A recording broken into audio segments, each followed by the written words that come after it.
Hello friends, कैसे हैं। और जैसे कि हम लोग विश्वास पे फेथ पे बात कर रहे हैं, हम बात कर रहे हैं परमेश्वर के जैसा विश्वास।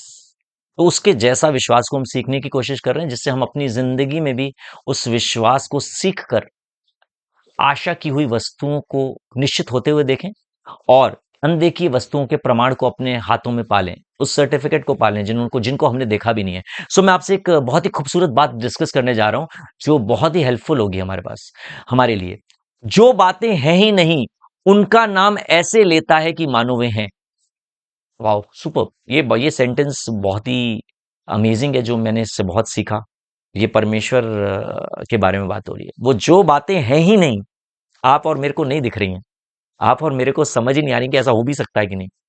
जो बातें हैं ही नहीं, वह उनका नाम ऐसे लेता है, वो ऐसे नाम ले देता है कि मानो कि वे हैं। ये विश्वास है, ये परमेश्वर के जैसा विश्वास है। अगर हम इस विश्वास को समझेंगे, सीखेंगे और हम अपने जीवन में उसको मैनिफेस्ट होते हुए देखेंगे। बाइबल एक स्टोरी की बात करती है, अब्राहम की कहानी। अब्राहम करीब 100 वर्ष का था, उसकी वाइफ भी करीब करीब 84-85 एज थी। आप समझते हैं कि क्या एज होती है। 100 वर्ष की उम्र में परमेश्वर ने उससे वादा किया कि तेरा एक पुत्र होगा। हम समझने की कोशिश कर रहे हैं। अब कमाल की बात क्या है, इसमें दो व्यक्ति हैं, एक अब्राहम है और एक परमेश्वर है। परमेश्वर क्या बोल रहा है, अगले वर्ष तेरा एक पुत्र होगा। और अब्राहम वो व्यक्ति है जो 100 के करीब है। परमेश्वर, हमने क्या इससे पहले हमने क्या बात करी, वो उन बातों का नाम ऐसे लेता है जो बातें दिख नहीं रही आपको, उनका ऐसे लेता है कि मानो वो है। परमेश्वर ने उस बात का नाम लिया जो अब्राहम को क्या किसी को भी नहीं दिख रही थी। हमसे भी आके परमेश्वर ने ऐसे बात करी होती तो हम भी कहते हैं, ये नहीं नहीं, ये पॉसिबल नहीं है। वो उन बातों का नाम ऐसे लेता है जो नहीं है, बट ऐसे लेता है कि वो है। सो परमेश्वर ने कहा कि ऐसा होगा, तू तेरा एक पुत्र होगा, है ना।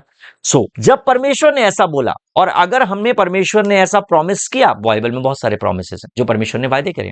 अगर परमेश्वर ने हमसे ऐसा प्रॉमिस किया, जब तक कि हम परमेश्वर के प्रकाशन को नहीं जानते कि गॉड कौन है और वो क्या कर सकता है, तब तक हम जो है अपनी फिजिकल चीजों को देखेंगे और कहेंगे ये संभव ही नहीं है।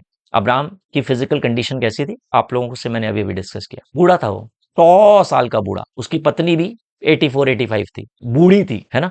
उस वक्त अगर फिजिकल वे में देखा जाए तो ये संभव ही नहीं था कि वो एक बच्चे को जन्म दे सकते थे। अगर शारीरिक तौर पे देखा जाए, अगर अपनी समझ के हिसाब से देखा जाए, अगर अपने फेथ से देखा जाए, मैं ऐसे ले लेना चाहूंगा। मैं हमेशा इसकी बात करना चाहता हूं कि अपना फेथ और परमेश्वर का विश्वास, मेरा विश्वास और उसका विश्वास। अगर मैं अपने फेथ से सोचूंगा ये संभव नहीं है, लेकिन अगर मैं अपने परमेश्वर को जानता हूं और मेरे पास उसका रेवलेशन है, उसका प्रकाशन है, तो मैं अपनी जीवन में वो होते हुए देखूंगा जो अभी दिख नहीं रहा है, बट वो ऐसे देख रहा है, या हम ऐसे देखेंगे कि वो है। तो आइए हम समझें इस बात को, आइए हम सीखें उस फेथ को जो हमें वो आंखें दे देता है कि हम अनदेखी चीजों को देखना शुरू कर देते हैं। एक ऐसा विश्वास, गॉड काइंड ऑफ फेथ, जो हमें वो आंखें दे देगा कि अब हम अनदेखी चीजों को देखना शुरू कर देंगे और हम कमाल कर देंगे। फिर से मैं जरूर रिपीट करना चाहूंगा, हिब्रू चैप्टर 11 का पहला वर्ष, वो कहता है, अब विश्वास आशा की हुई वस्तुओं का निश्चय और अनदेखी वस्तुओं का प्रमाण है। जो नहीं दिख रहा वो हम पहले से ही देखने लग जाएंगे, इसे विश्वास कहते हैं। लेकिन हमारे पास वो आंखें तभी संभव है जब हमारे पास परमेश्वर का प्रकाशन होगा। सो फ्रेंड्स, हम इस सीरीज में बहुत सारी बातें करेंगे विश्वास के बारे में, और ये हम सब की मदद करेंगी। सो आप लोग बने रहिए हमारे साथ।